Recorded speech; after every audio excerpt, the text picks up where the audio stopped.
Toda desapareció la familia completa desde allá hasta acá. Fui resbalando por el barro, vi cómo se hundía mi mamá, mi hermana y todo.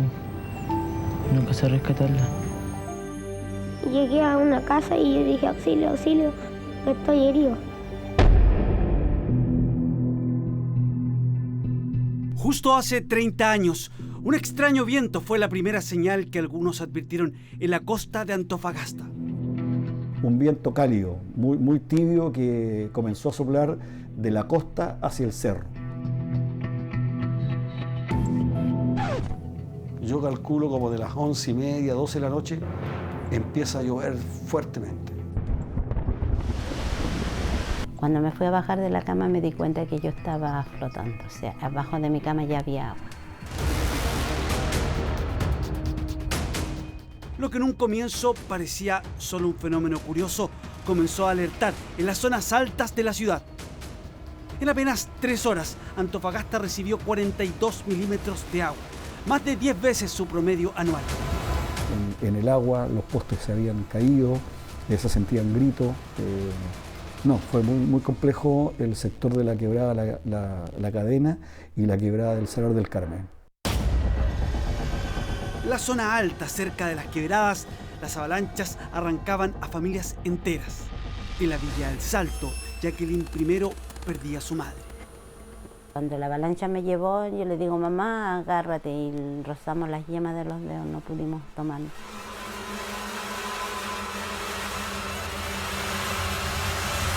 Abrazada junto a su esposo e hijos, intentaba soportar la fuerza de la corriente, pero una ola volvería a arrebatarles otra vida. Los perdimos en el agua. Es como uno se tira un piquero de abajo y ahí cuando ya salimos ya no tenía ni guagua ni nada. Los arrebató del brazo todo. Yo le digo, ¿y la niña dónde está? Me dice, cuando cayó la pared me pegó en los brazos, la guagua saltó y se perdió el llanto en el agua. En la oscuridad de esa noche no volvió a saber de sus otros hijos. Fue recién con la luz del amanecer que ella y el país se enteraban de la magnitud de lo ocurrido.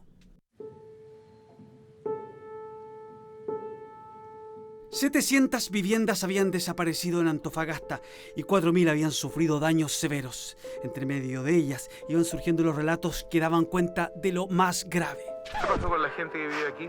Toda desapareció la familia completa desde allá hasta acá. Todo desapareció, la señora con sus nietos. Y aquí había otra familia con 2 niños. Y aquí la señora completo todo. Todos se los llevaron, no se pueden encontrar. Don Francisco, por Dios, es terrible. ¿Lo perdió todo? Todo. Mi esposa, un hijo y mi nieta. El aluvión de Antofagasta costó la vida a 91 personas. Otras 19 desaparecieron, entre ellos varios niños que vivían en zonas cercanas a las quebradas. A mi sobrinito y mi primita. Cada 15 minutos se realiza un funeral en este lugar, ubicado en el sector alto de la ciudad y que afortunadamente no resultó con daños graves. Eran tiempos en que los límites de la televisión para cubrir este tipo de catástrofes eran muy distintos a los de ahora. Y así fue como los rostros de varios niños en el hospital de Antofagasta se iban transformando en un ícono de esos días. ¿Estabas durmiendo? ¿Con más hermanos? Y con mi abuelita. ¿Y la abuelita? ¿Qué pasó con la abuelita? No sé. Como se observan en estas imágenes, a algunas salas de distancia Jacqueline se recuperaba de sus lesiones, pero ella mismo se enteraba de la peor noticia de su vida. Papá, le digo, nunca tuvimos la oportunidad de estar juntos, pero Dios en esta vez nos ha puesto una prueba y a lo mejor lo que tú no hiciste por mí, puedes hacerlo por mi hijo, cuídamelo hasta que yo salga. Y él me dice, ¿sabes qué? Tienes que ser bien fuerte, pero a tu mamá y a tus niños los encontraron destrozados y están muertos.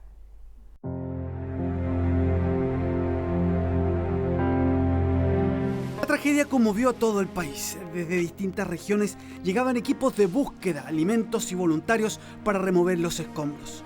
Los gestos de solidaridad daban fuerza a una región que estaba en el suelo.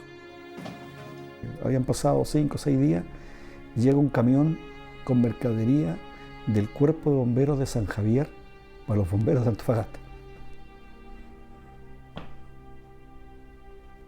Y uno no sabía dónde estaba San Javier en ese momento. De sufrir la muerte de su madre y 2 hijos, una noticia por televisión volvía a poner de pie a Jacqueline. Una pequeña había sido hallada con vida cerca de la costa. La menor, que fue bautizada como la Niña del Milagro, era su otra hija. Cuando la vi, vinieron nuevamente las esperanzas, las ilusiones de seguir adelante.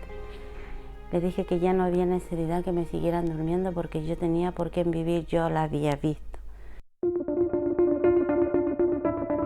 Han pasado 30 años desde la tragedia, pero ¿qué tanto se ha avanzado en seguridad durante este tiempo? De las 22 quebradas con riesgos aluvionales, 10 han sido intervenidas con piscinas que, según el MOP, entregarían un 70% de protección. Y por estos días, el Cernagemín inicia una actualización del mapa de riesgos. Desde el año 91 hasta hoy día se han hecho 27 obras distintas, es decir, constantemente, todos los años se hacen obras, se hacen distintas etapas, que se han hecho en 10 quebradas distintas dentro de la ciudad, con lo cual se abarca prácticamente el problema completo. De iniciar un trabajo con el gobierno regional, que nos han asignado recursos para hacer un trabajo de conocimiento geológico de peligro, de remociones en masa de la ciudad de Antofagasta y de otras ciudades también ubicadas en la región de Antofagasta. Aun cuando las obras de mitigación son evidentes y han llevado décadas, varios expertos advierten que el riesgo persiste en algunos campamentos y asentamientos irregulares de Antofagasta. Un riesgo que sigue latente a 30 años de la peor madrugada que recuerdan en esta ciudad.